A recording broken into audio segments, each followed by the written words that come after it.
to A Well-Designed Business. My name is LuAnn Nigara, and I'm so glad you found this podcast. Together with my husband Vince and our partner Bill, we have grown our company WindowWorks from the ground up. So I know and I understand the challenges you face in running your interior design business. I also know that your talent alone isn't enough to ensure your success. So on this podcast, we talk about strategies and practical steps to help you grow your business. But make no mistake about it, we have our share of fun here too, mixed in with those aha moments that I love so much. This isn't fluff. Nobody has time for that. Whether you are a new interior designer or a seasoned designer, I am here to help you create and to manage the kind of interior design firm that you dream of. It's straight talk and it's action. Are you ready? Let's get started.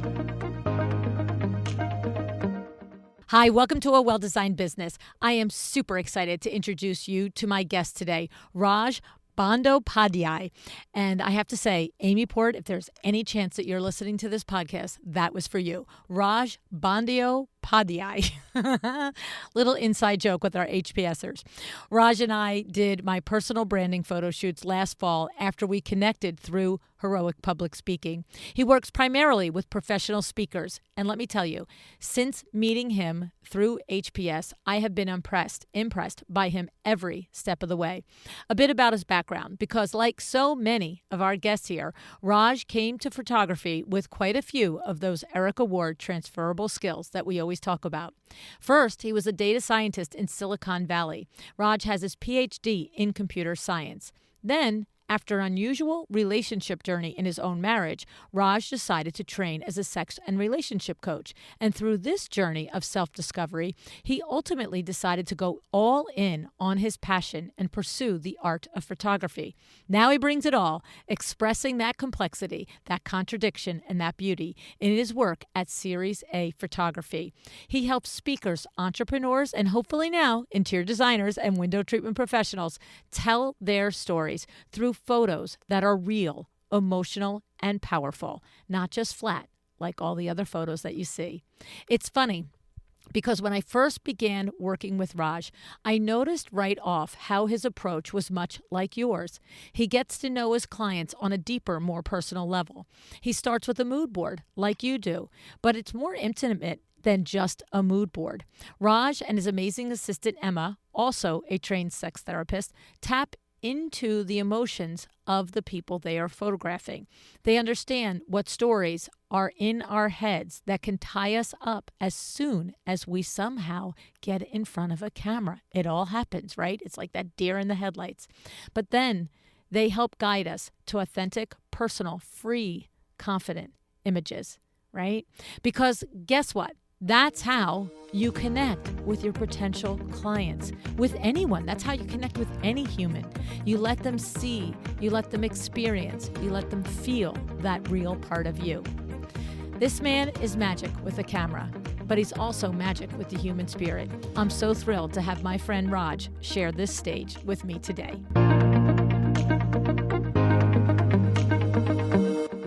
Hey, Raj, thank you so much for joining me on A Well-Designed Business today. Hi, LuAnn. It's good to see you again. Happy New Year, and it's good to be here. Yeah, I'm so looking forward to this conversation, Raj. When you did my photography last fall of 2023 and we started sharing them, we shared them at first in my Facebook group. And then of course they started coming out on the website and in the social and everything. I just was so impressed with your process, and having had professional shots taken several times in the last 8 years, this was a very special and unique experience. And so I'm excited to share you and your services and your talents with all of my friends.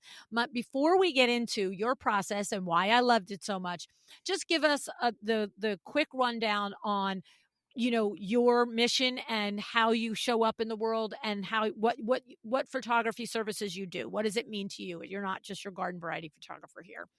Thank you, LuAnn. So, I run Series A Photography, which is a personal branding photography business. I work primarily with speakers, high-end speakers who are looking to either create their first speaker brand or level up their speaker brand. And my goal as a photographer is, of course, to get beautiful pictures, but more importantly, is for you to feel safe in expressing yourself fully on camera. For most of us, being in front of a camera is frightening, awkward, some variant thereof. And most of my clients, when they come in, are either like mildly annoyed to completely terrified at the idea of being in front of a camera. And my when I walk them through my process of them feeling safe, I love seeing the transformation that comes out in front of the camera and the transformation that they take out into the world of seeing themselves better, loving themselves better. That in a way, I would call that my mission, because that's the most fulfilling part of my job. Yeah. And it comes so through in working with you. It really does. I mean, you could say that what I really want is for the people I work with to feel safe and to be able to express themselves. But those could be words like on the side of a website. Like, Mhm. probably most personal branding photographers would say Mhm. some version of that as their goal. But I think actually delivering that at a very meaningful level, which is what you do, I think is something that is I think it separates you. I do. I think it Thank you. separates you. It's not just words, it's action. It Thank really you. is. Yeah, it's cool. And I know that you have previously specialized in speakers, but I think, sir, now you are going to have to expand to the interior design market. All I'm just right, all saying. right. You are. I'm open to being convinced. I'm just saying.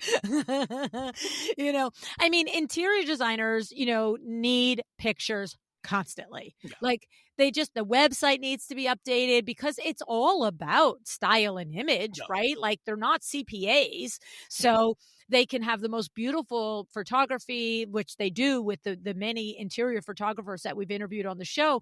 But if their lifestyle photography of them on their about page or their team or whatever is like dated and whatever, it's no worse than having, a Tuscan, golden harvest, golden avocado green living room there. It's like, what are you doing? That's from 30 years ago. Like, so I think to your point, it's branding photography. So it's very important for the design industry to keep their personal branding images up to date as well. yeah, yeah. I Yeah. completely agree with that. I think in addition to photos being dated, what often happens in branding is a lot of like cookie cutter kind of stuff where Yeah. everyone just looks the same.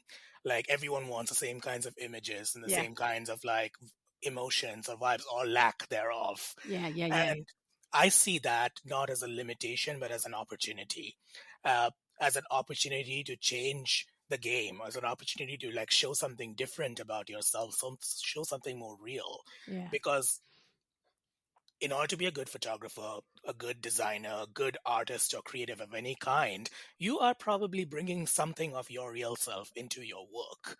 I Right. mean, I can't just, I could try and be an interior designer by reading a bunch of books and being like, all right, we're just going to do these colors and these things. But it's not going to be great if I don't bring something of my own taste or character of who Right. I am. And so there's an opportunity to also show that in the rest of your brand, in your photos and everything else that you do. Yeah, yeah, yeah, yeah. It's so funny that you say like to really find the expression of yourself, right? It's I when I had headshots taken a few years ago during COVID, there's this one shot and most of my listeners with us today will probably recognize the shot. It's like I got a white blazer on, I have a green polka dot button down, and I had during COVID let my hair start to go a little salt and pepper gray, and I had a bob. I did the whole Yeah. thing. And the funny thing is I really like that picture of myself. Mhm. I really like it. I looked at that and I thought, banging, like this is professional. And I felt like it expressed me. And what was so funny was no one has ever said a negative word about it. It is objectively a good Yeah. photograph of me, right? But one time, I guess it was about a year ago now, you and I had already met. So I already knew that we were going to work together. Mhm. Um, but I had done a live presentation to a group that I didn't know that well, and I didn't know the organizers before. Like, they knew of me through the podcast, but I had not had the opportunity to meet them. And at the end of the day, we're standing there and we're like, kind of like, oh, what a great day, and blah, blah, blah, like this, right? And I got, had spent most of the day getting to know the organizers. Mhm. And at the end of the day, one of the organizers felt comfortable enough to say to me, and I got to tell you, that headshot of yours, like, no. And I was like, wait, what? Because now I'm like, where is this coming from? We're not talking about my headshots, right? Yeah. And she just said to me, she goes, that is so not you. She goes, when Mhm. you showed up here today and I experienced you and I look at that headshot, she's like, who is that? And I was just like, wow, that's wild. Like, because I was like, well, that's me being professional. And they're just like, no, it's not.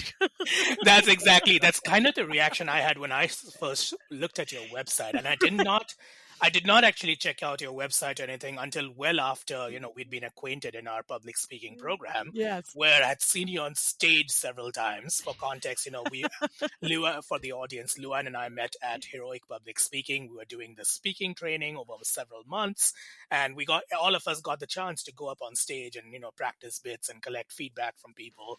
So I'd seen you several times on stage, and you have your personality, that everyone knows and loves.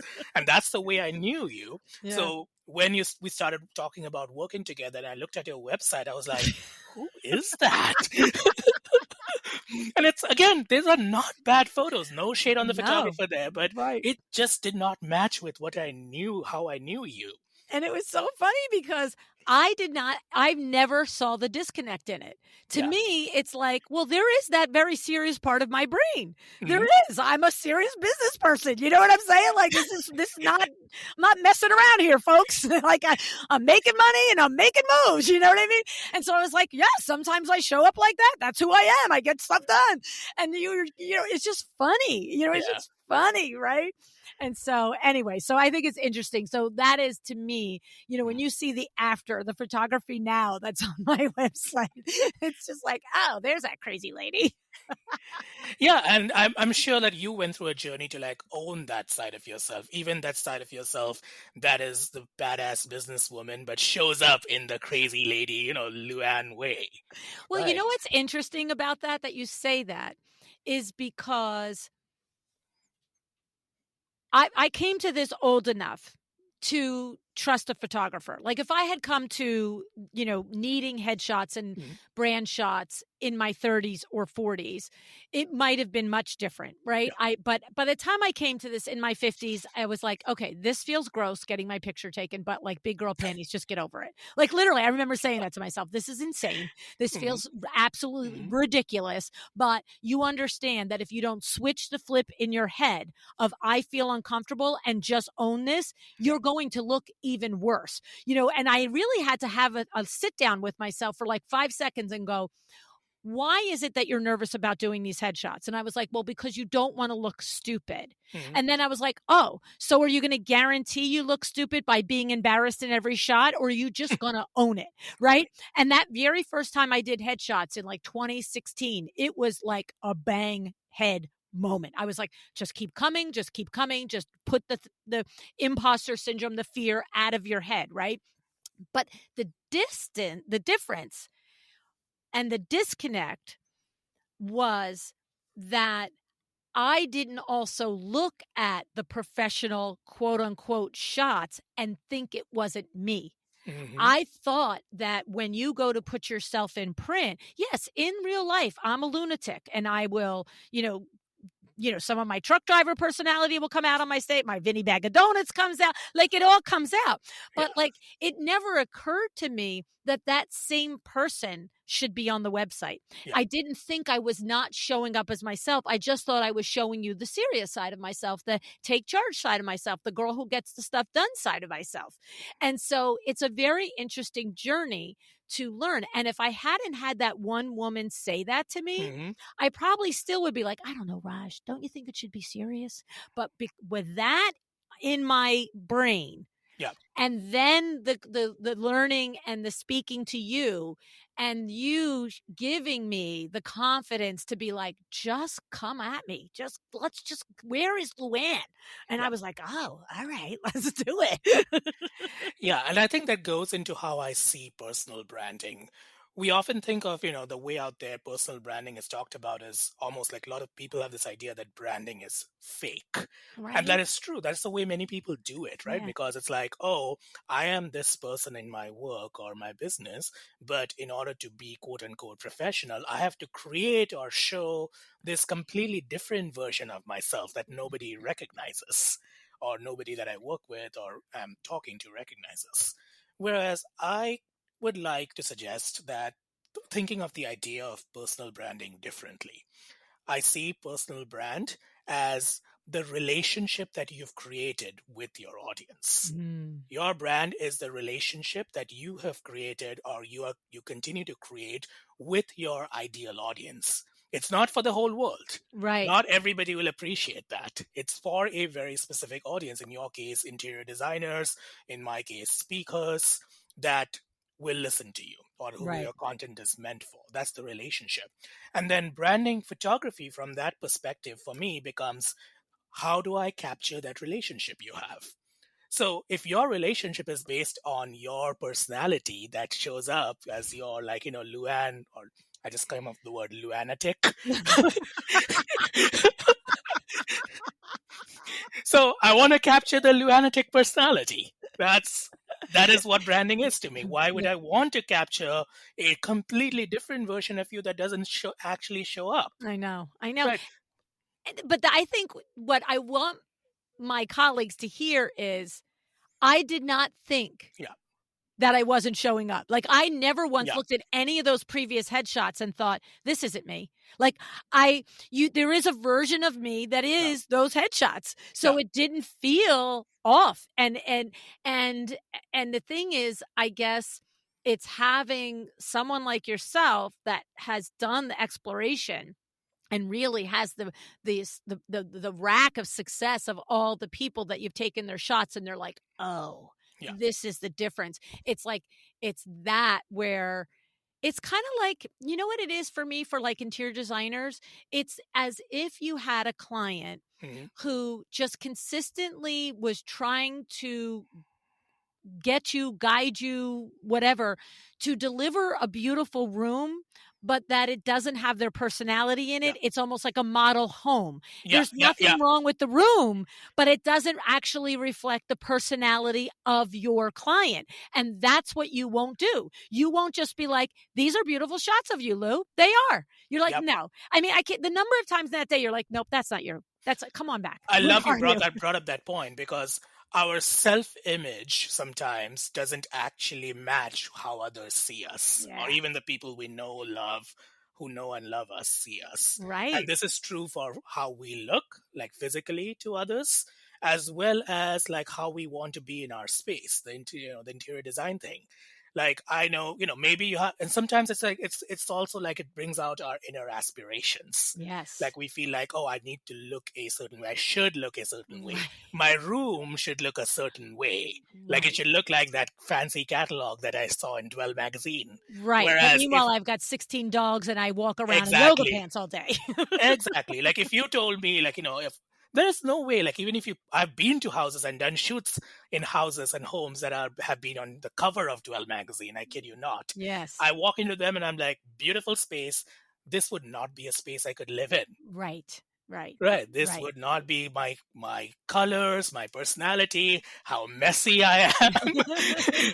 I wouldn't know where to put any of my stuff. Where do Like, you put the keys in this house? Right. exactly. So it's not my personality. So even when I worked with an interior designer a few years ago, it was very like clear that something from a catalog wouldn't work. Right. Right. Right. Right. And Magazine worthy isn't what you wanted. You wanted right. And we what often you and see that Andy. ourselves that way too. We often have this idea that we should should show up a certain way because it meets the standard of professional, but then you're just putting yourself in an uncomfortable situation, Yeah. Yeah.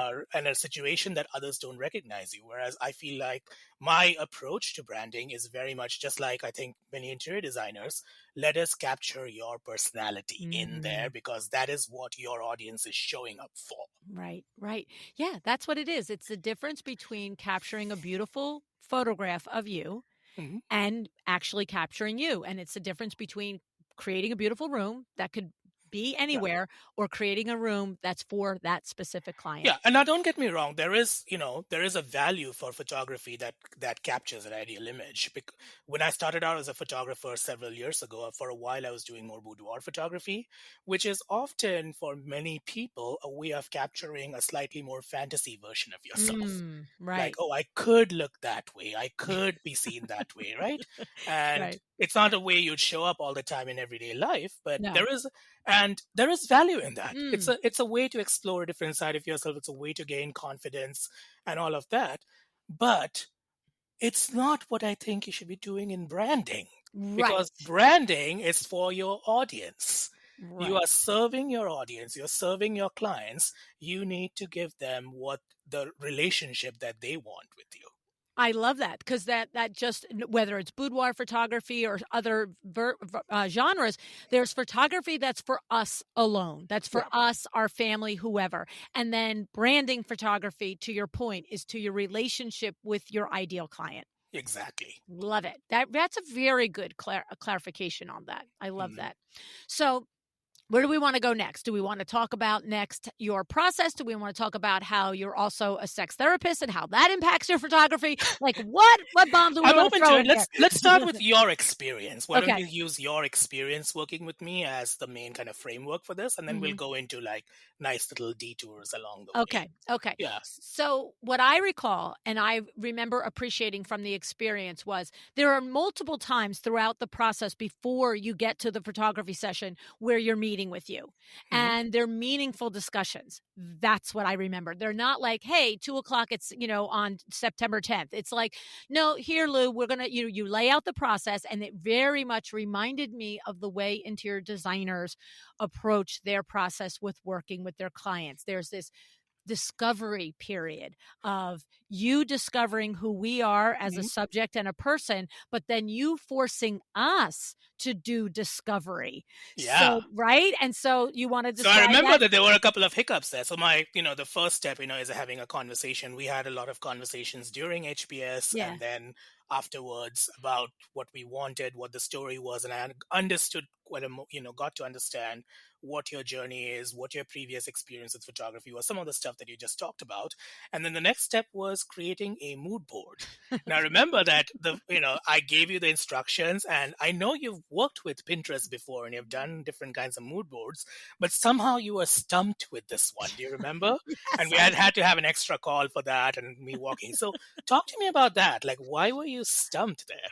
What I came I up for you? think I think it's listen, being completely honest, I think it was a combination of a few things. Number 1, you have to know me. Like I don't like details. And if I don't like details, and if I don't see the point of doing the detail, I'm Mm, not going to do it. Like me, mm, I would have been like, "Okay, can somebody on my team create this mood board?" Like mm. whatever. Just he wants a mood board. He wants to know what Yeah, I and want. I wasn't going to let you get away with No, that.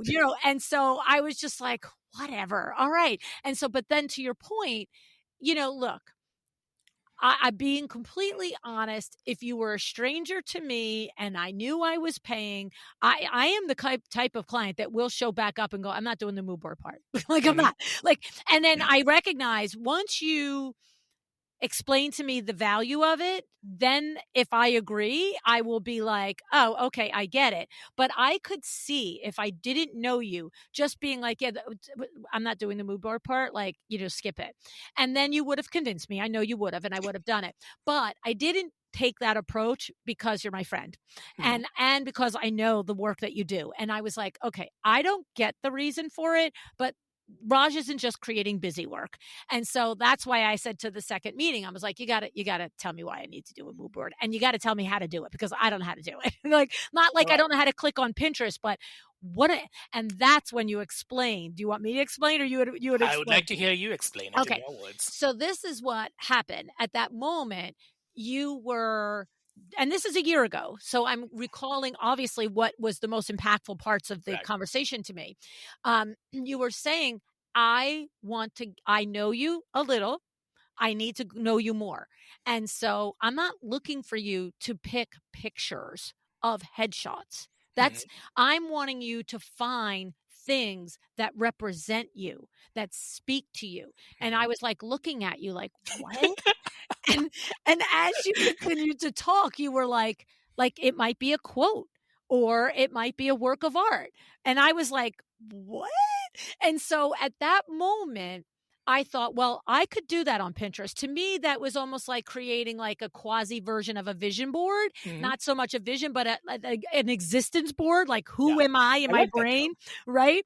And so I still was kind of like, I don't see how that's gonna help him do his job, but I could understand it and I trusted you. And so Hmm. then that's when I like mostly, and it was so funny because when we actually looked at it together, I realized that I used the same board that the other photographer had asked me to create 100 years ago, and every one was your corporate nonsense headshots. And Hmm. I was like, "Oh yeah, no, that's from 7 years ago. Oh no, that's from 7 years ago. No, I don't really want that one." Well, maybe kind of that, right? But 80, 90% of the shots that I had collected for the original mood board was so clear to me how they were so not me now. Hmm. Like not even I didn't even need someone to tell me they weren't me. Right. And so then I collected like, pictures of tigers, like, cause I I just identify with tigers. They're like my spirit animals, like, Right. rah, you know what I mean? And Yeah. then it's like quotes and different things. And I was like, at that point, I was just trusting process. So then when we got together in person, what was interesting was now we have the steps in between where you pick the place and get the studio and all of that. But Hmm. when we got together in person, after you had arranged for a makeup lady, Hmm. after she did my makeup, you just sat with me, with you and Emma, and you're like, okay, let's look through this mood board. Tell me what this means. What does this say to you? Blah, blah, blah. And it was just crazy because Hmm. you just, that was when it started to unfold for me that this is how he's actually getting to know Hmm. who I am in my core, not Yeah. who I look like I am. Yeah. Let me tell you some of the origin story behind this process. Okay. So, as I said, when I first started out as a photographer, I was doing boudoir photography for a while, and then the pandemic I had decent business and portfolio there, and then the pandemic happened, and clearly, people were not doing shoots indoors for a bit. I mean, I wasn't for sure, but that also gave me a chance to reflect, and I realized that boudoir photography was not satisfying for me. And the reason it wasn't satisfying for me was I didn't like the way it was done. The idea in the genre that, there's an implicit idea that for a person, typically a woman, to look quote unquote sexy, there are only these few things you can do. You have to wear certain kinds of outfits. You have, typically lingerie or less, or you have to do certain sexy poses. And Mm. that's what makes someone sexy. And that I didn't believe that idea. That idea just did Ah, not land for me. Right? right, Like there are, 8 billion ways of being sexy. Every person right. has their own way of expressing their sexual desire and in, other aspects of themselves. So I took a break. A friend of mine asked me to do like a branding photo shoot because she was starting a business, and I did that. And I was like, I really enjoyed it. We did the shoot outdoors because it was still 2020, and I was like, oh, people have a very similar thing around confidence. Everyone wants to look confident. And there is this idea that in order to look confident, you have to dress a certain way, like wear suits or like do these certain poses, like power Yep. poses. Chin Similar on idea. Yeah, the you fist have on this the like, chin, yeah, exactly. arms crossed. And I was like, I don't want that. That's not satisfying. That doesn't feel real. So, Mm, how do I figure out what your version of confidence is, or what your mm, version of anything that you want? in your shoot is. Like, because you have it in your head, you can tell me the words, but my interpretation of those words my visual interpretation is going to be different from yours. Right. Your version of confidence might actually be being in a boardroom with a suit. It might be in a beautiful home, like, telling people what to do, how to organize it. It might be Right. walking out in a beach. How do I know that? So that's where the idea of a mood board came about. I took, like, I knew people did mood boards or vision boards, but I was like, what if this tool could be used in that way, Mm. where it's an intuitive process where I just say, let you be guided by your intuition to collect Y- pictures that just resonate with you in some way. And Yep. it took a few iterations to get that right, but it became this tool where I get to see what basically get a download of your subconscious brain. Right. That's what it ended up being. Yeah. That was what was so crazy about it. Yeah. So yeah, I get to see what your version of a badass businesswoman is. Like, when I see the tiger, I got to ask you, what does the tiger mean for you? A tiger can mean many different things. Maybe you like yellow and black as a color combination. Right. Maybe you like sharp things. I don't know. Right. Maybe you like cats. Right. Right. I Like need to that. know. That is the truth of it. Yeah. Right. That is the truth of it. Like just the tiger isn't enough Yeah. Just because it could be 16 different descriptions of what a tiger says to a person. exactly. But it gives a starting point Yeah. for a conversation with my client to really understand how they see themselves, how they want to be seen in the world. Yeah. And that's the And purpose of it. I remember the tiger conversation, like you were like, tell me about the tiger. What is the deal here? And what's so interesting is that I think it's a combination of having the picture Mhm. and the conversation together and the safetiness. Yeah. Like you create a safe environment where you're just like, all right, I'm really going to tell you what she means to me. Like she's my Mhm. goddess, like she is that inner voice there. You know what I Exactly. mean? I would never have guessed that, Right. right? About what the tiger means to you. And that's Right. completely valid, right? Because you have that interpretation. For me, a tiger is a fierce animal. Like, it's not, But so, God is and it's not, so yeah. funny. I don't know if you remember me telling you this, but the thing about the tiger, and this could be true of other animals, I'm not Mhm. saying it's exclusive, but one of the other traits of the tiger in my mind's eye, I've never Mhm. met any tigers in real life. Okay. But in my mind's eye, one of the huge characteristics in my mind and why I resonate is because the tiger is quiet. The Mm. tiger is quiet and the tiger will wait and the tiger will let you play your thing out.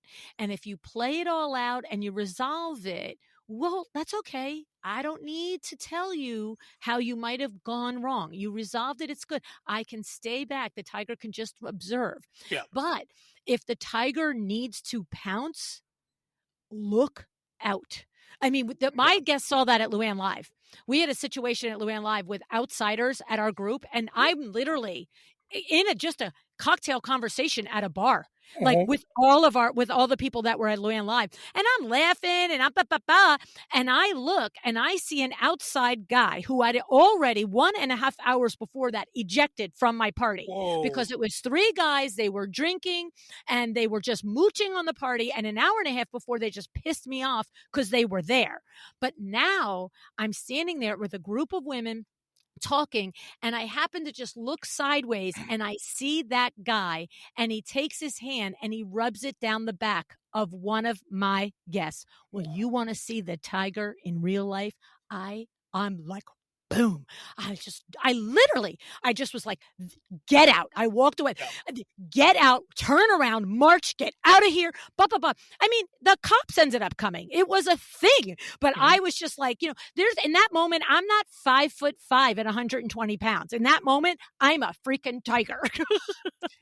you know, it's Exactly. nuts. And imagine that, that story. I hope you share it more widely, but that's part of the relationship you have with your ideal client, with your Yes, audience. yes. I You like, yeah. have that I'm fierce like, you are my protectiveness around. people. You are my Exactly. friends. You are in So my do you event. think I have that, got you. that enhances the relationship you have with your audience, your community? Yes, it does. Yeah, Because now yeah. they get to see that side of you. Yeah. And then right? they came to me, Yeah, Antonio, he came, John, the other, people there, once they saw what was going on, then they turned around and they defended me because of yeah. course there I was picking a fight with a guy that was like 6'2" and about two, probably 60. And, then all of a sudden they were like, what are you exactly doing over there? And he's drunk, but I didn't care. I was Mm, out of my, like, bang. And that is that thing with the tiger. Like if it were any level of that was a Mach 10 moment. I was like, no.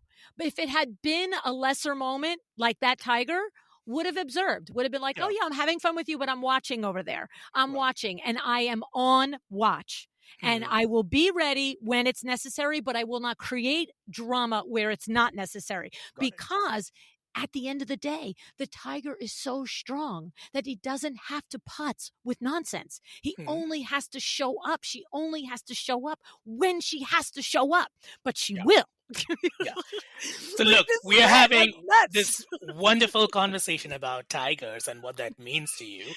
And I can't imagine a different way that this would have come out other Right? than doing a mood board, Right. right? No, it I could never have, would have. It yeah. never would have. Right. Exactly, exactly. And so, even for your design community, I know that many of us, when we're doing design, planning process and stuff, we do vision boards or mood boards, but they tend to be very literal. They tend to be like collecting a bunch of headshots, right? It's Yes. like, all right, here is a furniture piece you want. Here is like something else. Here is a mid-century modern something, like all of that. But what if we could expand that idea of a mood board to collect something more about the Right. client? Really, Right. as a way to understand how the client sees themselves and the world around them, so you can Mm, kind of get into their head and right. really give them something that they don't even know they want. Right. That's the truth. Right. Like I Yeah. never like to your point, would never come up in a conversation about photography. Yeah. And it is very much my core who I am. How would you have known it? You wouldn't have. And then throughout the day, you kept helping me tap into the different things. So we talk about the mood board and what does this mean to you and Yeah. why this and then why this quote and why this and blah blah blah blah blah. And then, it was those moments where you lose your feet in front of the photographer. You're just like all of a sudden you're like all about like who you are. You're like you're self-conscious Yeah. because I'm not an actress. I can't keep it on lock the whole day, right? Yeah. But what was great was now you had an arsenal of things to just like click me back in. Like, Yeah. hey, where's that quote? Where's that like I will persist till I succeed? Where's that quote? I'm like, oh, you're like, feel it, think it. And I'm like, oh, there it is. Or where's that goddess tiger? I'm like, oh, here she is. Come on, look out. Yeah. So tell me more about that. Like me and Emma, like who was assisting me in the session, we were doing all these things to like keep you in the moment. What Yeah. were some of the things you experienced there? Well, what I loved was within the first shot that we did, the standing Yeah. shot, um, what I loved was that was tough and it was uncomfortable because it was the first time I'm doing photography like this. You're like, "Hey, just, tell me a story." I'm like, "What?" Like, "I'm your audience.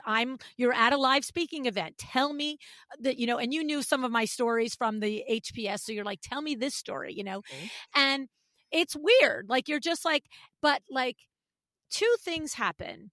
Emma was so good at being the audience, Yeah. at not just be like, I'm just staring at you like a stand in here and I'm the one who you're supposed to be looking at and talking. Mhm. She was like on the journey with me in the Yeah. conversation. And so that was really special Mhm. to know that. And then something happened within the first, say, probably 7 or 8 minutes. See, and I'm all about evidence. I'm all about prove it to me. I'm all about like if this is going to work, I got to know it's going to work because if I know Mhm. it's going to work, then I'll trust you and I'll keep following you. But Yeah. if I think it's nonsense, I'm going to check out. I'm going to like I got time. I don't got time for this. And within the first 6 or 7 minutes, I started to say a part of a story Mhm. and I was about maybe 30 or 45 seconds into it. And I stopped and I went, this isn't me talking. And she goes, no, it's not you at all. And I was Mhm. like, oh my God. So now I know I have somebody in front of me who sees the difference between LuAnn acting her Mhm. speech and LuAnn giving her speech from Yes. her heart. Yeah. And I would like in that minute, I was like, Emma, I'm in your hands for the rest of the day. Raj, you do your thing, you take the pictures. Me and Emma, we got because like, and then I would like, all throughout the day, I'd look at her, I go, that one was good, right? And she was like, oh yeah, you got it. And I was like, okay, I got to feel like that again. Or I'd be like, yeah, I'm Yeah. off again. And she's like, yep, you're off. You see, not like just placating me, Mhm. not going, oh no, it was good, just do it again. You see, you could make me do it again by doing that, but I much more appreciate going, yeah, you weren't you there. Yeah. So let You me know? tell you a little bit about what's happening in the behind the scenes here of this experience. So Emma and I are both trained as sex and relationship coaches, and the primary we trained in the same system. In fact, when she was in her very very early training, I was her assigned mentor for a little bit. Uh, Oh. yeah, so I'm really proud of her. But now she's like like taking all the advanced trainings and all that. Like she's amazing. But there are a couple of primary skills that a sex and relationship coach or any other kind of coach and therapist and people in that kind of profession, I would argue that even designers or any service providers need. The first one is what's called as attunement. Mm. So attunement is, as the name sounds, is to be extremely attuned to the person in front of you, almost like you're reading their mind. You're not Yeah. actually reading their mind, but you are almost feeling. It's an extreme form of empathy. You're feeling what they're feeling. You can sense what's going through them through verbal and nonverbal cues. And you're also attuned to yourself and your own emotions that are coming up. So it's like a Mm. combination of attuning to the person in front of you and attuning to yourself, which gives you the ability to, when you say something to me or when you're sitting there doing something, being like, all right, that person did something. I noticed that they did something. This is the emotion that's coming up for me. What does it all this mean? Can I articulate that? So it's a pretty complex skill set, but that's what Mm. enabled her to be like, I saw LuAnn saying that sentence or that story.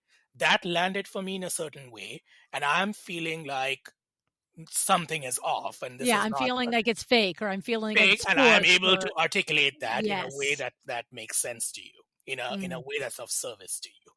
So Yes. there is that whole kind of complex skill set, because that's what your client in a sex and relationship context, when they're coming to you for solving some kind of relationship issue they are facing with, they need to hear that from you. Yes. Most of us, we have no idea how we show up in a relationship with our partner, with our family members, with anyone else, right? We kind of have an idea of ourselves that, oh, this is who I am. I'm this kind of person, but we have no idea what our impact is on Right. someone else. Having somebody in front of you who can actually articulate your impact on others is like amazing skill, and that's like a huge part of what a relationship coach does.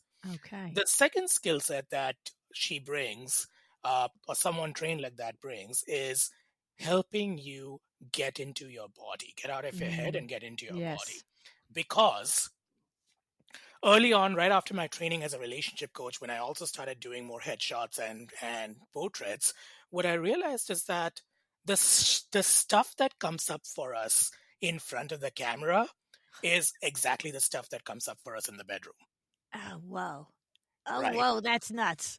That's nuts. We get insecure, we get into our heads, start worrying about how we are looking, how we show Yeah. up, am I attractive enough, am I worthy enough, am I desirable enough, all of Oh, those gosh. insecurities come, am I too fat, too thin, too this, too that, all of those things come up, all of those insecurities. Can I am I allowed to do certain things, am I allowed to ask for certain things? Mm. Feelings of safety, am I safe, like physically or psychologically, in this space, Mhm. particularly for women, but I think for everyone. And Right. so, Right. depending on the say, feeling vulnerable, all of those things that come up for us in the context of relationships come up for us in front of the camera. So the skills that it takes, and a lot of it is what happens when that comes up for us, is we get into our head. We Yeah. start intellectualizing, we start analyzing too much, we forget like who we are. And in both contexts, the big skill that a coach needs is to get you out of your head, back into your body, and Mm. then express yourself more authentically and vulnerably. And so It's that was what was remarkable to happening. hear it described because Yeah. that was the experience of it, but to hear it described Mhm. because that's exactly what would happen. It's like any time we were together the entire day, there might have been, I don't know, 8 or 10 times that I looked at Emma, I'm like, and she's like, yeah, nah, right. And that's exactly what's literally happening at that moment. You've Hmm. left your emotion, you've left your body, and you're thinking. It's almost like you're now watching yourself. Yeah. And as soon as you're watching yourself, to your point, you're judging yourself. Your Yeah. confidence is falling by the wayside. You're asking all those crazy questions. And the thing is, in the moment with branding photography, it's not like you're exploring all that internally. Hmm. You just know you've just left the room. You've just Yeah. started to watch the room and Hmm. started to judge yourself, Yeah. actually. Do Hmm. I look dumb here? You know what I mean? And that is the consistent. And what I would tell you is, like I mentioned to you in the beginning, if I had because I came to this older, Hmm. without your skill set and without the benefit of this attunement working with yourself and Emma towards me, I literally just powered through. I was like, stop it. Stop it. You Hmm. have to just be in the moment, right? Yeah. But the thing is that you're not always going to wait until you're 50 something years old and you've got a little like maturity behind you. Sometimes, you're a designer and you need branding shots at 30. Yeah. And like, how do you do that? And by the way, you could be 50 and not be able to do it. That just happened to be my journey, that I was Yeah. able Yeah. to just get in a different thing, Yeah. but you still slip out. And I think the difference with you guys was it was a snap back in. And I Hmm. think, to your point, hearing the skill set of attunement and this extreme empathy, I think that's why you were able to just right on track. Like, hey, where are you? Come back, get back in your head, get out of your head, get back in your body. You Yeah. know what I'm saying? Yeah. It was like a shorthand. And I do think that we have to come to it trusting you. We have Hmm. to come to it with a certain level of trust, of expectation of you being trustworthy, whether it's you as a photographer or someone else. But what I will say is, my experience is that immediately the trust is starts to come back. Yeah. It's like it trust starts to get earned, is really what I should say. It's like, I want to trust you because I can't do this if I can't Hmm. trust you, Yeah. right? I can't do this if I can't feel safe. Hmm. But your entire process is consistently setting the tone Yeah. for that safety. And Exactly. this sounds like kind of dramatic. I mean, it sounds like, when I'm thinking about, like, oh, we're talking about photography here. But I think at the end of the day, anyone that has had any kind of branding photography taken, I think you can know that this isn't really over dramatizing it. It is Hmm. difficult to Yeah. stand there for 6 or 7 hours and have your photograph taken, and to keep trying to be who you are in your core and not Yeah. who you think you should be. Yeah. And it really is so important in this day and age, especially for interior designers. I know that you said you often, you work with speakers, but it's the same. Yeah. Like, an interior designer is such an intimate professional, Exactly. right? Like, it's not like hiring a CPA, Hmm. right? It's like, I have to, we say all the time that when they see you on Instagram, if they're intrigued and they go to your website and there's a big disconnect, Hmm. then it starts to just unconsciously say, I don't know, Yeah. doesn't seem right. So I don't think we can overstate how valuable it is to be able to have this process be as good Totally. as it can be, right? Totally. It's important that, as an interior designer, you kind of learn to express yourself Mm, and be comfortable, or at least learn to get that vulnerable, because that is also a critical part of building that trust with your clients. hmm You have a very intimate relationship with your clients. You're going into their literal homes, or like business or place of work, and you're redesigning their space. That is a very intimate relationship. Yeah. And in that, if to do that good job, you have to build trust with your client, so they can express who they are and what Mm. they really want, even if they are ashamed of it, even if they're not sure, even if they're like, does this look dumb if I Yeah. want this kind of furniture here, like, or this kind of Right. thing here? Like, Right. there is a lot of stuff that comes up for them around, I know that when my partner Andy and I hired an interior designer, that was the first in 2019. That was the first time in our life where we could actually afford to do it, and we wanted to. And there was so much kind of like shame and fears, like, oh, when we're talking, it's like, oh, like, is this question going to make us look dumb or like lower class or poor or like whatever? Wow. Right. And so there's stuff So that the comes two of up. you were discussing Mhm. things that you would then eventually discuss with the designer, and you Right. had actual out loud conversations. Is this going to make us look dumb to ask this, or make us to Yes. look poor to ask? That's insane. Right.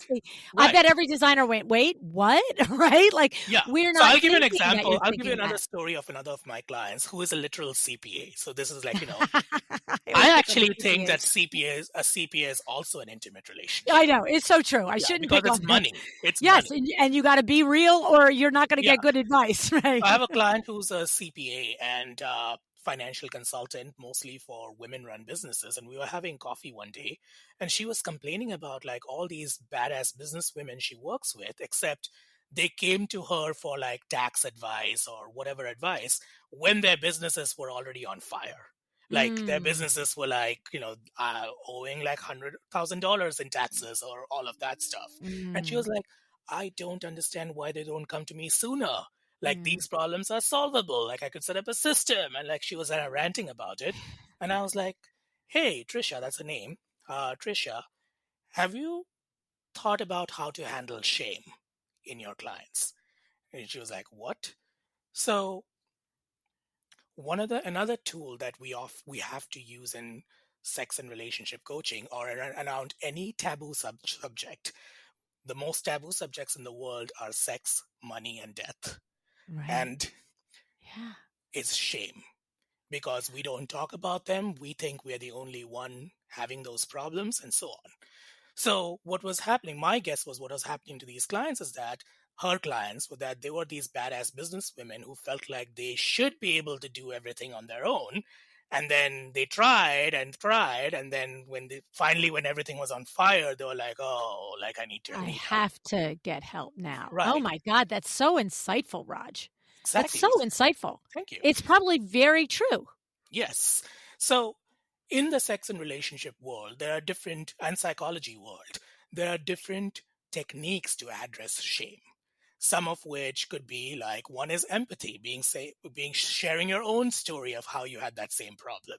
Mm, One is blaming society for it, and the social messaging we get. It's mm. called joining, or making a common enemy and being like it's that thing's problem, right? So the idea is that you show the person in front of you who's feeling that shame, that they're not the only one Mm. feeling it.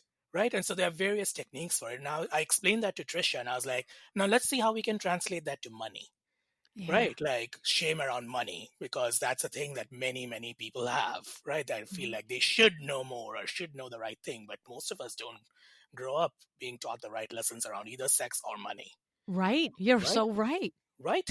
And so I explained that to her. We kind of helped her. And then she started doing that. And like that changed her business, Wow.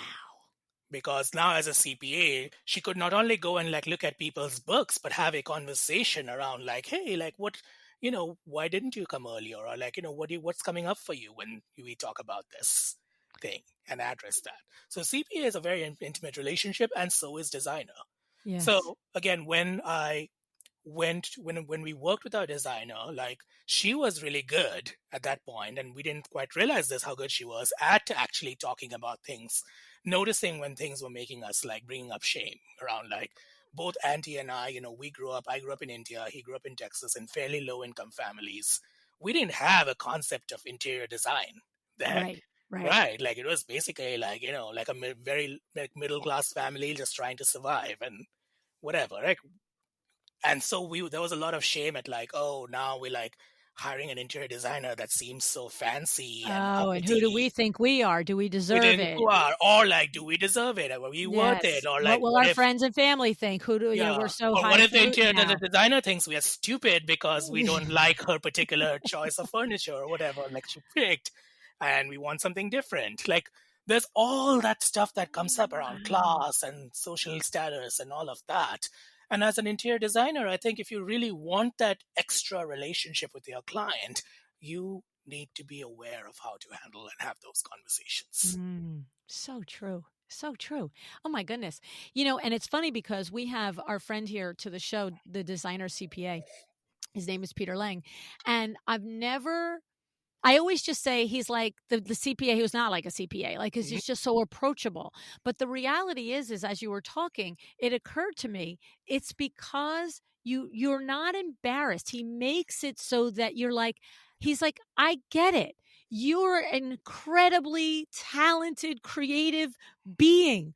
I can't put a room together. Let me help you figure out your finances. Like, there Yeah, is no shame in that. There's no exactly. wall that's like, how come you don't know this? Right. And Yeah, so unknowingly, and maybe he's thought it through. I've had a million conversations with him. He's never identified it in those words, but that's exactly what he's delivering. He's yeah. delivering a shame free process to get your Exactly. work done. Exactly. And that is exactly what I try to do and Emma tried to do in our work, because that is also the work we do as relationship coaches. It's Yeah. like creating a shame-free environment, a judgment-free environment where you get to play with things. We Yes. did shots where they didn't work very well. Right. Right. Yeah, we Right. tried out things and we like tried out outfits, poses, whatever, and we were like, this is not working. Let's do something else. Yes. And because there was no judgment around it, there was room to play and experiment. I That think was the that's what we truth. need. That's the twofold thing there, is that there was no judgment around it. It did not feel like, oh, I'm a bad subject because that outfit and that pose didn't work. Like, it was Yeah. literally play, like you said. And also the trust of you guys as an expert, because there's nothing worse than an expert that's like, yeah, I mean, like, I like it. Do you like it? And you're all like, you're looking at it. Like, there were Mhm, times when you were like, hey, come look at this. And you're like, I'm not loving this. You want to like pass on this? And I would look at it and be like, yeah, you're right. Like, that mhm. looks dumb. I look stupid like Yeah. that. I can't pull that off. Right. Whereas sometimes experts think that their role is to just be the cheerleader throughout the thing, as opposed to the actual guide, right? Right. The actual I guide. love how you said that. Like, yeah, your role as an expert, so as a photographer, like some photographers approach it as, when their work as I am the artist and this is all about my vision and like whatever Right. fancy thing. That's not the way I approach it in the context of branding. I Right. have other shoots I do when I want to capture my own vision, but for that I'm working with a friend or hiring a model or something like Right. that. But with my Right. clients, because I'm a service provider to my clients, just like interior designers, my job is to bring their vision to life and be the guide for that, which means that I need to show up in a real way. I need to show Mm-hmm. up, first of all, prioritizing their vision above my own or interpretation of it. And I also need to give them real feedback and create a Yes. space where that is welcome. Yes. Yeah. No, it's the truth. Oh my goodness. I just leave it to say the experience was just top shelf from beginning to end.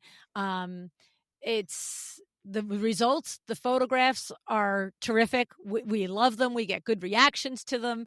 Um, my website feels so much more like the crazy lunatic that I am, lunatic Great. that I am. You're welcome to steal that word and use it. I'm very proud of that. That's it. Lunatic. That's it. So, but I appreciate you, and I know that I could talk to you for another hour and just about the experience. But um, I cannot recommend you enough, and I know that you will do branding photography for designers, because I've told you you have to All when they right. call All you have right. to answer. All right. All right. Yeah. Yeah. Yeah. So, Raj, one other thing before we go. Would you talk to me about? I know that I've read through, different things associated with you and our quick conversations at HPS, that you have I don't know if it's a lesson or a theory about inclusivity in photography. And it probably is going to extend a lesson to us here in design. Would you share your thoughts on that? One thing I wanted to talk about a little bit more is we talked about the creating the space and the environment that makes you feel safe, but also how I approach photography itself. I Okay. think that's kind of important to say. Um, Photography is an art form that's been around for about 200 years now, and for the longest time, for the first 150 years or so, the only people who could afford a camera were people who were wealthy, mostly, globally seeing like wealthy white men. Mm. It's only in the last 50 years that we have had cheaper cameras come out and now phones come out. So now everyone can, do photography. But for the longest time, you had to be somebody to have, you had to have a significant investment or amount of money to spare to do it, even as a hobby or as a profession.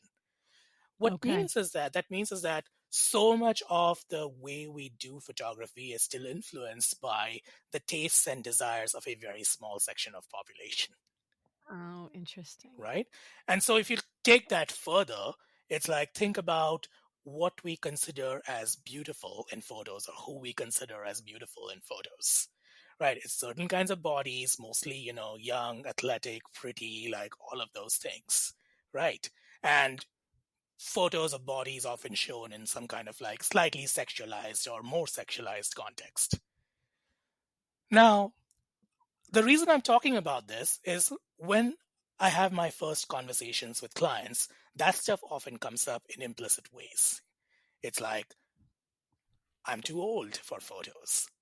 Mm. I am too, like, I have too, I weigh too much. I have, I don't know, I can't wear certain kinds of clothes. I don't know how to pose.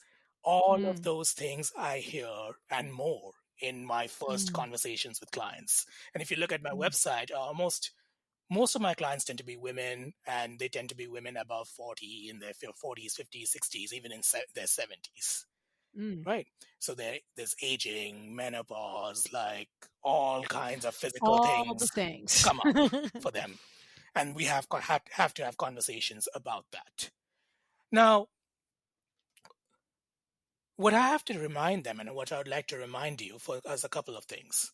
One is that you are not doing these photos to please that particular audience. You're not doing Mm. these photos to like look sexy in front of wealthy white men or whatever, like, that audience maybe. Right. But that's often the conditioning that is the purpose of photos that we have. You are doing your photos for a conversation with your ideal client, who is a very different person, who is there for a very different reason. The relationship that you have with your client is very different, it's very unique. So you have to think about the purpose of your photos, like what will help you convey that or enhance that relationship. They're not here for you to look sexy and like young and pretty or whatever. They're there because you have something to teach them, you have something to help them, you are there to solve a problem. So focus on that, right? Mm. And when we focus on that, the whole idea of posing changes. Like I'm going to ask you, like, did we do any standard beauty poses in a No, photo? Did right. I make you like weirdly contort your body into like this is a pose that's like that Right. Put your hip that way and your yeah. knee that Did way and your I elbow that way. I did Right. not do that. I don't think I did that even once with you. It No, was all no. about what is the emotion you want to express? What is the emotion you want your audience to feel in this photo? And then Yes. how does your body and your face express that emotion? Oh my God, that's so true. Right? So I imagine that many of you in the audience, you are interior designers and you may have some of these come up about these concerns come up. It's like, I'm not pretty enough. I'm not young enough. I'm not this enough. I'm not that enough. I'm not whatever. I can't pose. Put that aside. Think about what does your audience need from you? What do they need to see about you? What do they need to feel from your brand? And when you start thinking about that, that will clarify a lot of stuff about the poses and the Mm. appearance because they are not here for whether you look perfect or not. Right. They are here to learn from you. They're here to like, uh, you to solve some problem that they're facing. So focus on that. So, what I'm hearing is that there is this wildly burnt into our DNA wiring Hmm. here that we, whether we consciously or subconsciously, it's not uncommon for us to have this really deep inside thought that this picture is going to be judged against versus what we think of as beautiful photography. Right. Like, so whether it comes from Shape magazine or it comes from whatever, like what we think of as traditional, quote unquote, beautiful photography. I would argue with you that that is probably very true. Mhm. It's not like somebody at my age is walking in thinking I'm going up against J-Lo for the next spread of whatever magazine, but in your mind, you carry all that baggage in. Yes.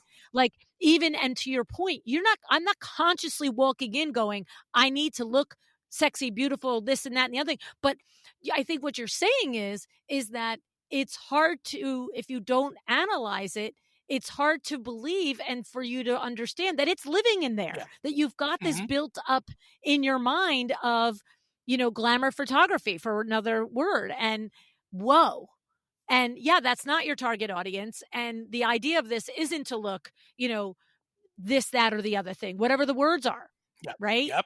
It's like, and your underlying, well, not even your main focus advice on that is to stay attached to who you are. Like for me, my audience is like 85% women, Yep. right?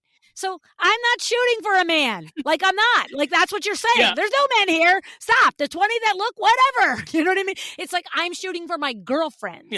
That's the thing. It's like, and I just also want to say, when you kept saying, what's the feeling? That was what you were doing throughout the day. Like you were like, what's the feeling, Lou, when you are talking with a designer one on one and he or she is really expressing a hard challenge in their business? Like, tell Emma what you say to them. Mm. And I like, and then I would just, and like what happens is I would literally put myself Yep. in a spot where I could remember a one-on-one conversation. And then I pretended Emma was that designer and I spoke to her. Yep. And then you're capturing my face when in that moment, my face is more soft. It is more understanding. It is more open. Yeah. But then, you're like, tell me when they piss you off because they won't charge their fees. I'm like, oh, well, you got an hour or you're five days. Let's go. And then here comes the goddess tiger coming out, Yeah. right? And I think we spent a few moments on this one photo trying to capture your expression when a client says something ridiculous and you are trying to Yes. like not yell at them. And remember, like it was again that like, how do you express that feeling in your own way? It took a few Yes. tries, but then you came up with an expression that was just like, yes, that nailed it. But it was Right. you kind of tapped into what that feeling. Yeah. Yeah. Yeah. I had a key, like, it's the yeah, but girl. Like, oh, this is the greatest advice in the world, but it won't work for me because my business is different. Oh, I'm sorry. Okay. You're right. You're right. Yeah. Okay. It won't work for you, sweetie. I get that. You're right. There's like solid business principles for all of time, but that's all right. You don't try it. Don't you do it. Yeah. So exactly right. That is completely correct. It's all about every moment, every photo, and we learned that in our public speaking class too. Like it was called Yes. playing actions. Everything you Yes. say on stage in your speech needs to be intentional about what you want to make your audience feel with that. Feel. There is no Yeah. point telling a story or anything if you don't know why you're saying it. Right. Right. It's the same thing Right. with photos. Like, yes, you can take. I see a lot of branding photos where it's like all like the same expression or the same kind of like, in 5 different outfits. It's like, what are you trying to tell me with this? Right? That's so true. Yeah. Oh my God, that's so true. It's like anytime I've done a branding photography session, it's okay, let's get 10 outfits. But literally, my face is the same smile in every one. It's like, and we know when we hit a good smile and we hit a fake smile, that we've always Yeah. talked about. And the photographers I've worked with have always been good to like, yeah, that's a fake smile. But it just hit me. You're right. We don't capture different emotions. We don't capture inspiration. We don't capture like you're out of your mind emotion. Yeah. And we don't capture that fierce, like I've got you emotion. Yeah. Holy crow. That's another Yeah. aha. So if you're a designer working with clients, like maybe to make your branding shoot about giving an idea to the client about the holistic experience of working with you. What are all the different things they're going to see about you? All the different sides of Yeah. you, whether it's like the happy smiley stuff, which is considered the standard thing in photography. I don't know when it just became the thing that every photo has to be a smiling one, but it became a thing at some point. that side is, yes, you're going to smile and laugh a lot, I'm sure. But then they're also going to Yes. see some other sides of you. They're going to see a thoughtful and contemplative side. They're going to see an compassionate side. They're going to see a frustrated side. Why not show Yeah. them all of it? So when they walk into an experience with you, they know what they're getting. I love it. Oh my gosh. So good. So good. Really, so good. So Thanks. freaking good. All right, my friend, we will put your contact information in the show notes and all the things. And of course, you can go to my website and my Instagram to see, the work that we've just discussed here for the last hour. And of course, you got to hit up his website to see some of the beautiful work that he's done with other people. Thank you so much, Raj, for being here. Thank you so much, LuAnn. This is such a fun conversation. We could have I think we can keep going for hours on this, that, but we'll spare your audience. Anyway, well, I'm going to consider working with interior designers too. So hit me up. I love I'm it. happy to have a conversation. You can find my contact information in the show notes of the website. And have a wonderful day, y'all.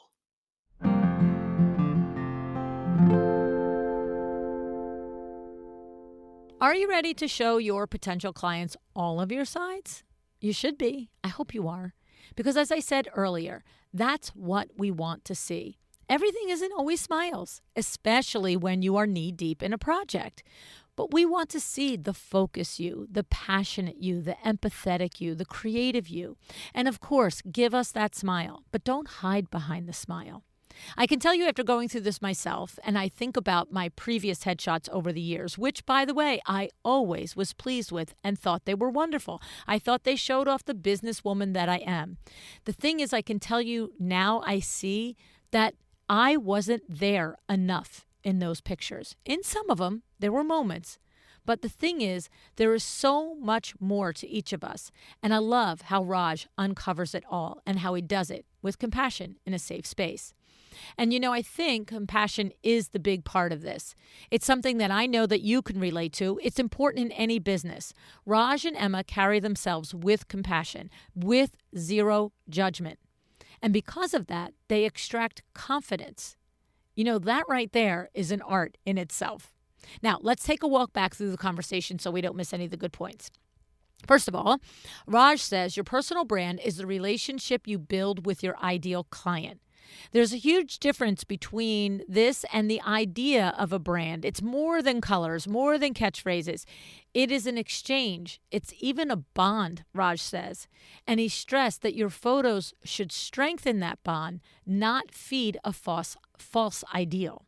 You have to ask yourself, what do I want my client to feel about working with me, right? They're scrolling on Instagram. What is the feeling that you want to evoke? Right? We've had conversations on the show about branding with Kay Whitaker and Nicole Heimer of Glory and Brand, Rachel Johansson, Jude Charles, and other brand photographers like Mike Von Tassel and Kelsey Curtis. We'll link each of these conversations in the show notes. Don't forget, though, you can also go to LuAnnIgara.com and click on podcasts, and underneath that, you can go to the collections button, and then you will find a collection that is called branding. So click on that, and of our almost 1,000 episodes, you will find all the episodes that deal with branding. All right. Now, back to Raj. He took personal branding even deeper, didn't he? He helps us unlock the things that we might not associate as being part of our brand. Or in my case, he helped me convey why I associated certain things with my personal brand, like my goddess tiger, right? For me, it isn't about her being fierce. It's about her being ready, about her being aware, and about her knowing that if at any moment she should happen to find herself alone, then she is all she needs, right? That's what my tiger is for me. So throughout my session, Raj and Emma kept bringing me back to that, and other things were uncovered in my mood board, which was so interesting. The thing about this is this process, if you know me pretty well, you were not surprised that I resisted it at first, right? You're laughing if you know me. You know that I equated this part of the process as the quote unquote, the pretty, meaning how I pose, what I'm doing. I equated that as his job to figure out how to make me look my best. right? I was like, why am I doing this? But the thing is, this process enables him to do just that, to put me in a situation and in a pose and in a frame of mind that makes me look my best, but at a much more personal and meaningful level. Not how I posed, but why would I pose a certain way? My way is different than your way. My why is different than your why. And his process helps us uncover that. I love that Raj's process mirrors the interior design process. I'm certain you've had a time when you suggested a whatsoever, what such a thing to a client, and they were resisting it, and then all of a sudden, the space comes together, and they look at you, and they're like, oh, yeah, that's why you wanted me to use that crazy color on the wall, or that wild drapery fabric, or that piece of art. I get it. It all fits, right? That's what happens here. I think it's very much the same. If I didn't know, by the way, that Raj and Emma were trained sex and relationship coaches, I probably would have just thought that this is an oddly very comfortable photo shoot experience. I think there's not a chance that I wouldn't have noticed the difference in being cared for, in it feeling easy, in it feeling like a day with good friends who just happen to be taking my picture all day, okay? But since I do know his background, it made complete sense that they put their clients at ease. And like you said, out of your head and into your body. What a fascinating edge to have in this line of work, right? And the result was that it helped me feel grounded throughout the day, which was really very special. Raj encouraged me to think outside the box with my personal brand and my brand photos and to move beyond that basic smile. I understood part of it then, but I didn't realize how this was a concept that had been indoctrinated on us since photography was first introduced 200 years ago. Now, I'm not going to go down the rabbit hole of the patriarchy right now, but I want you to know that it's real, right?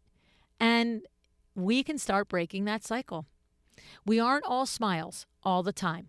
We can celebrate all of our emotions, and we can do it on camera. We can, and we can do it without shame. If you want to learn more about Raj and his services, please visit seriesaphotography.com and follow him at Series A Photography on Instagram. We'll put it also, those links in the show notes. Thank you, my friend. Thank you, Raj, for these incredible photos and for the journey that you took me on to have them done and the process and all the things. And thank you for joining me here today to tell all of my friends about it. And thank you for listening. I hope this conversation encourages you to think a bit more about your personal brand and how you can use it to connect with your ideal client. Decide to be excellent.